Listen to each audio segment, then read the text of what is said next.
You may as well start. I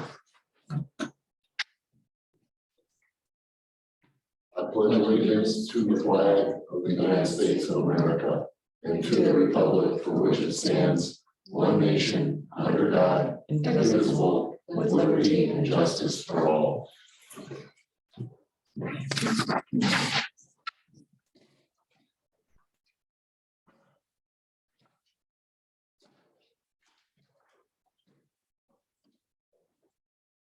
Okay, roll call, please. Commissioner Bozak, Here. Commissioner Ensland, Here. Commissioner Loving, Here.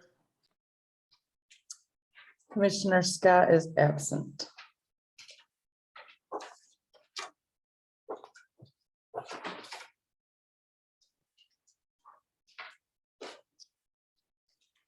Approval of minutes, January 12th, 2022. So moved. Second. All right, roll call, please. Commissioner Ensland, Yes. Commissioner Bozak, Yes. Commissioner Loving.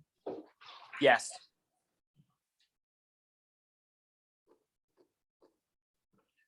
You know, it's strange without visual clues. Since I can't second anything, I had to look at Nick in the box. Of course, you can't see that. All right. Reports. Anything? Nothing at this time. Nick? No, sir. I don't have anything. Clerk treasurer is not here. RDC attorney, Clay. The only thing that I would have is, and I will tell the other boards this, that Attorney Brazil in my office is leaving. And so you will be stuck with me for all town councils and boards and commissions, at least in the short term. So no more need even to email him anything regarding town meetings and such. Got it. Well, we'll be happy to have you here for our various town meetings.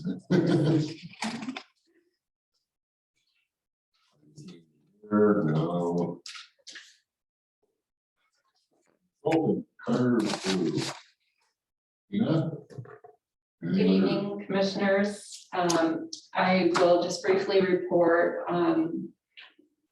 that in terms of economic development, this month I've just been working with some of the business prospects that are going through the plan commission approval process, but assisting them. So continue to do some coordination with businesses locating into Burns Harbor, and then continuing to dialogue with Northwest Indiana Forum regarding some of the state initiatives, whether it's the Ready Grant or some of their new programs that they're looking at with respect to larger size commercial development opportunities in communities. So I'll report more on that in coming months. And then I will hold off on Marquette and Westport and cover that under old business.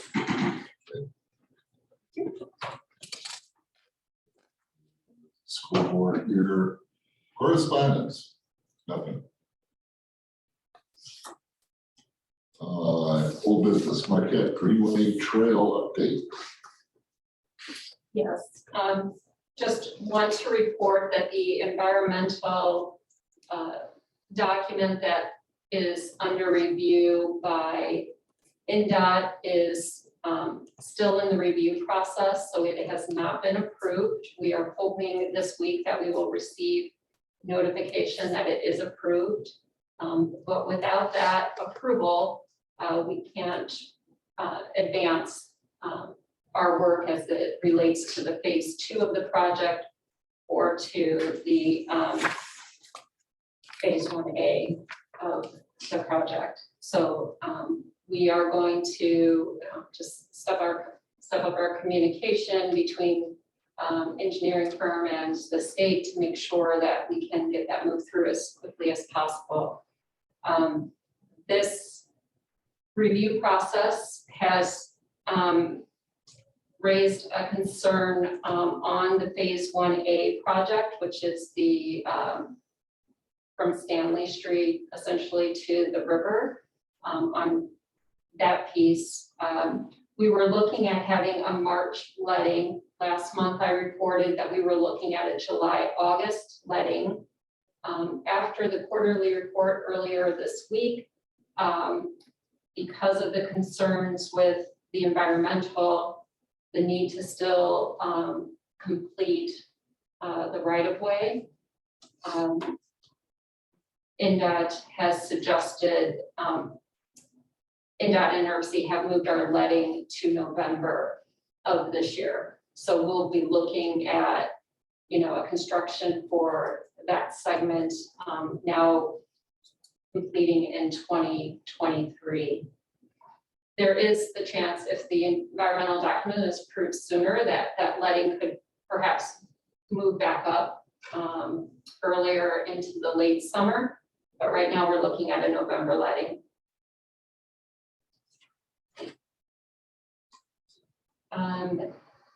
Outside of that, I'm just continuing to interact with the state, both the DNR on the coastal program side, as well as on the RTP side regarding the reporting that's due for those grants and the reports that are due as well. And that would, I do want to say we last month notified, we had the CE services RFP on the street. We had 4 responses to that. Those RFPs are still under review. So we will be coming back next month with the scoring on those. Again, that's related to the Phase 1A project that I just spoke about, that the letting date has now been moved to November. What does that mean? The letting date is when you would release the bid and go begin construction phase of the project. Okay, thank you. So basically, we were looking to start construction in March, then it shifted to July or August, and now it's bumped to November. Okay, that's what I thought. I just want to make sure I was understanding correctly. Thank you for asking. So Tina, if I could, does that essentially push us then into 2023 at that point? Yes, it does on Phase 1A.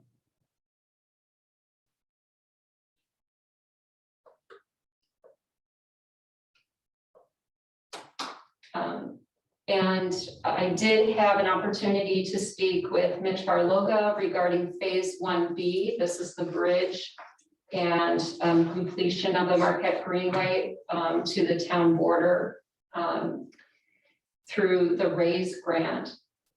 There was an issue that arose after the award, which was overall the region used National Park federal money as match within the RAISE grant, about $5 million worth of match. You cannot match. It turns out that these transportation funds cannot be matched with other federal funds, which means local municipalities are now looking, NERC is asking us to revisit our match dollars. So we were originally at 80-20 with that $5 million to assist across the region. Now with that $5 million gap, the local share is going to be rising. So I think the town of Burns Harbor, we've learned through other phases of the project to expect some unexpected. So this is what's happening on Phase 1B. Mr. Barloga is going to give me a spreadsheet with the latest numbers on that. But it will, there may be more local share that needs to be put in by the town to complete that project. The other technical issue on that is projects cannot be done on federal lands. So our bridge, in early discussions, planning discussions, was to be on national park property. on both sides. So we need to explore that technical issue as well. Now granted, for phase 1B, I just want to remind everyone, this project is not in a design engineering phase at this time. And that's a result of our phase 1A project being scaled back. So when our phase 1A project got scaled back, phase 1B was created and became kind of the fourth segment. I know that's a lot, but so there are just a couple technical issues again coming up on these grants. I'll do my best to keep you informed, and in between meetings, if we need to touch base on anything, I'm available to clarify. On that park land thing,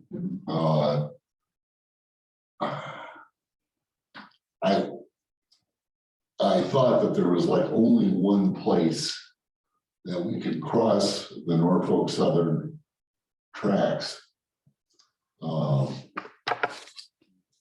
Whatever it was, and the park owns both sides, outside of the right of way. So if we only have one place that we can cross, and it's parkland on both sides, what do we do? There are a couple different options of where we place the bridge, where it would land. So again, it might impact the design of this segment. But Mr. Barlow thought there might be a couple options or an alternative at least to where the bridge might reside that would take us out of the national park and into other existing right-of-ways and so on. I haven't had an opportunity to look at the detailed parcel map recently to go off there, but I'm aware of that there's some possibilities, some slivers that we might be able to work with. It may require us doing some right-of-way acquisition. But again, this is all very preliminary. We have not done any design or engineering yet on that bridge. So I want to make that clear. Thank you. So Westport PUD update. I'm sorry, was that all on the Marquette, or do you have more? that is all that I'm reporting out. If there are any questions or comments from commissioners and Anybody? No, I don't have any questions. No, thank you, Tina. Okay, now Westport PUD. With Westport, similar to last month, we are working with the Northwest Indiana Forum, Town of Burns Harbor, and the Westport PUD were included in the State Ready grant. So they're still going through the grant agreement process for that. So I'm in communication with the forum. So we're kind of in a standby waiting for instructions on how to move forward with that. Meanwhile, we just continue to stay in dialogue with Holiday Properties with respect to the overall project and financing. When am I looking to be able to start that project? So, is the trail phases being delayed, going to delay that project as well? The delay of the I'm ready to put a shovel in the ground. part of it's just reestablishing what the construction timeline. I know that they're still aiming for a spring construction. My understanding is that, yeah. So my understanding in our last conversations that we were looking at a spring construction, that financing will take, a month or two to be able to turn around. So I think at this point, we're probably into looking at that April to June timeframe. Okay. We will have a more detailed report next month for you. Okay. With respect to the trail, there are aspects of the trail that can be done while we're moving on the construction of the overall site. Okay.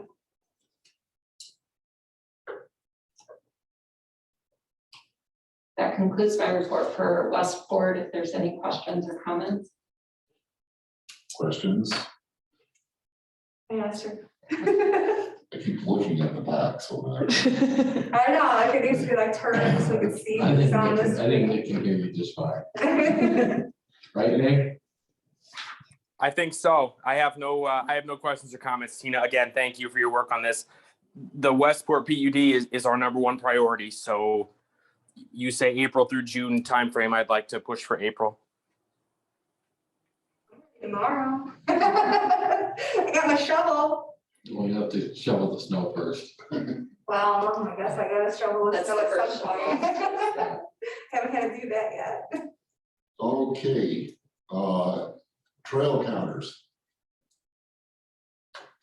Last month, we presented an opportunity provided by NERC, which is to have trail counters. These are devices that you can install along the Marquette Greenway, and they would help count the number of users that are on the trail. I had made a recommendation that the town may want to consider up to 3 counters so that we could measure how many people are coming in from both the east and west side of the trail, and then also those that might enter the trail from the trailhead that'll be within Westport PUD. I was asked to obtain more information about the boxes. I did forward a fact sheet to the commissioners shortly after the meeting, just to respond to some of the questions. This is a solar powered device. It cannot distinguish between adult, child, or deer. And the maintenance of it is, the box itself, the device, has a battery life of up to 10 years, with memory of the data that it retains for up to 11 months. I think those were the key questions that commissioners and treasurer had asked about. And these cost how much? That's right. 700. Yeah, 80/20, and it would be 700 from the town. Yeah, it is 80/20, as the commissioner just stated. I believe they were 3,528 would be picked up by NERC, and you just said, what's that, 700 local. So it'd be 2,100 for 3. Well, at 80/20, pretty good deal. That is a pretty good deal.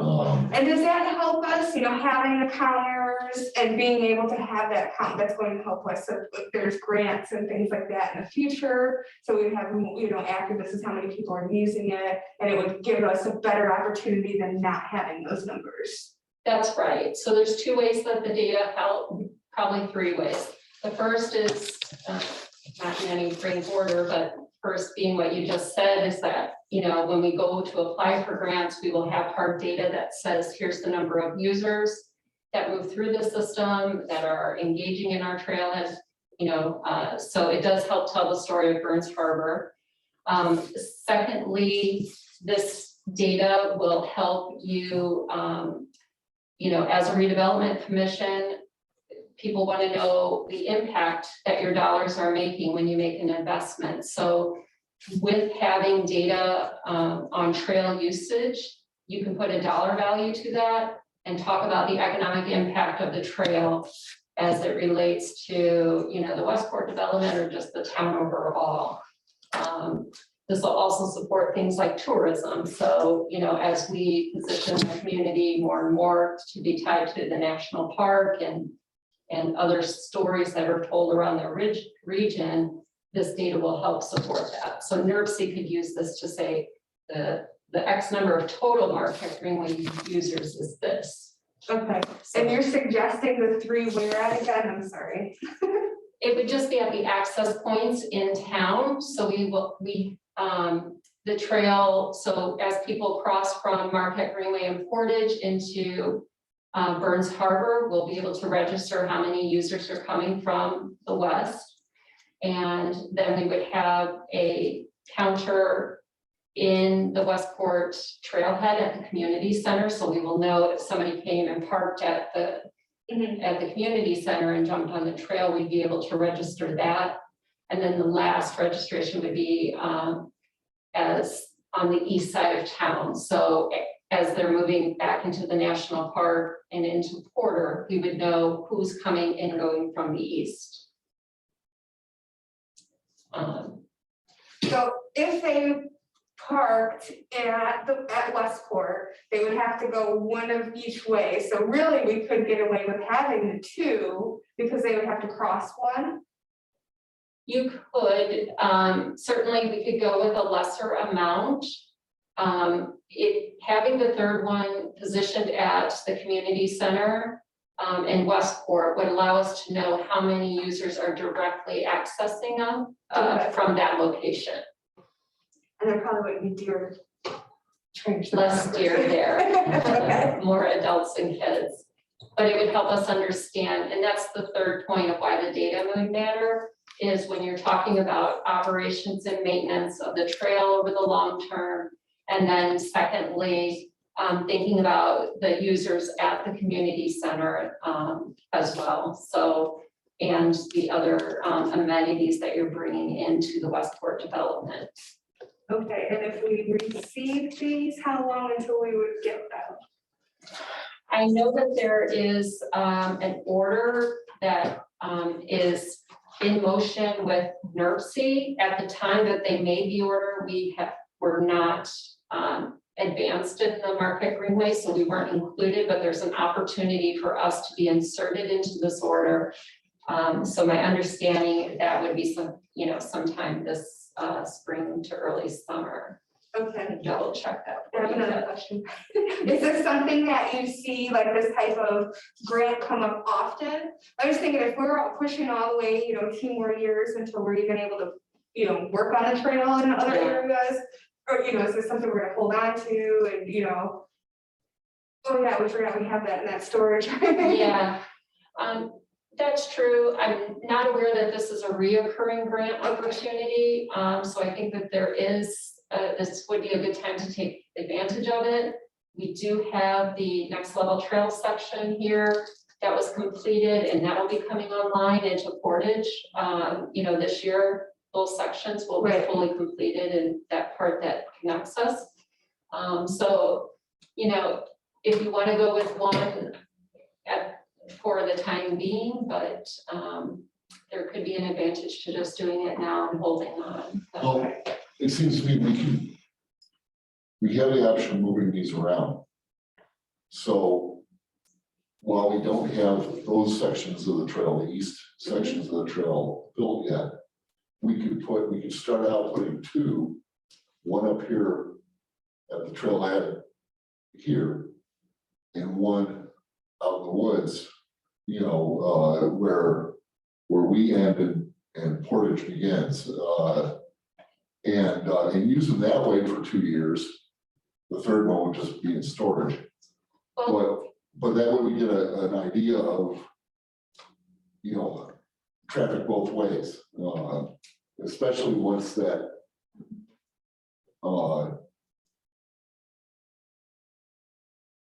because once the Portage, trust me, once the Portage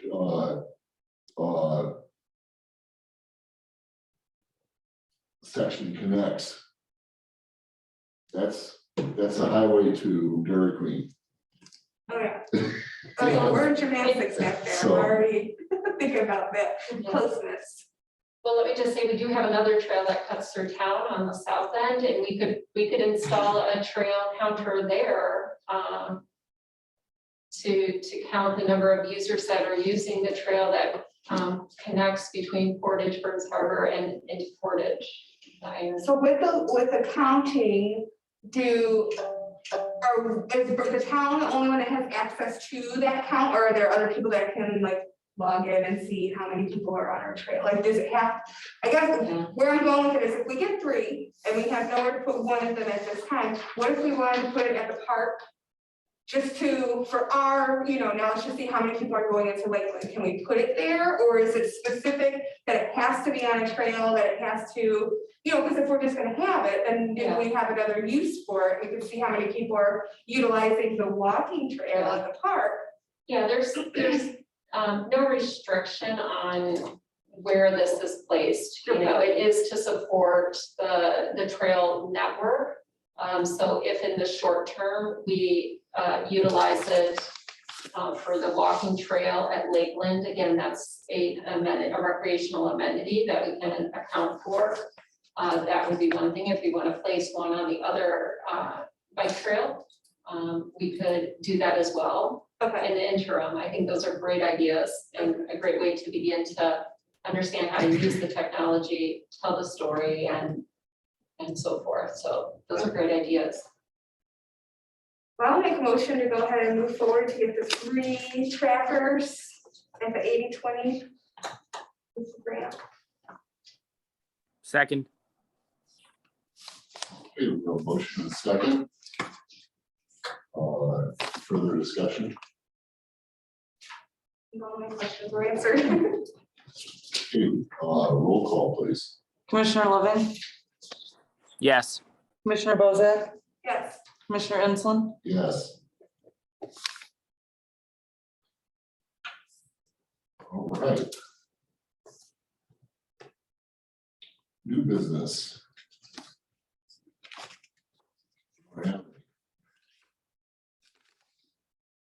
Nick, do you have anything? No, sir, I do not. All right. We'll skip over new business and approval of claims register. So moved. Second. Roll call, please. Commissioner Bozak, Yes. Commissioner Loving, Yes. Commissioner Ensland, Yes.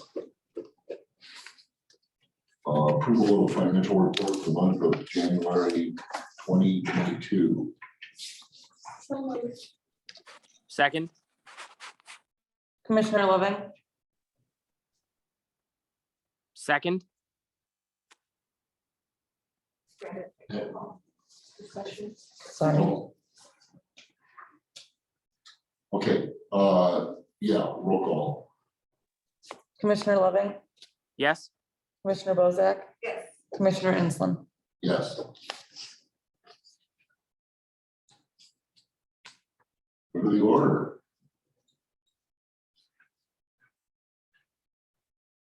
Wow. I guess I'll make a motion to adjourn. Second. Roll call. Commissioner Loving, Yes. Commissioner Bozak, Yes. Commissioner Ensland, Yes.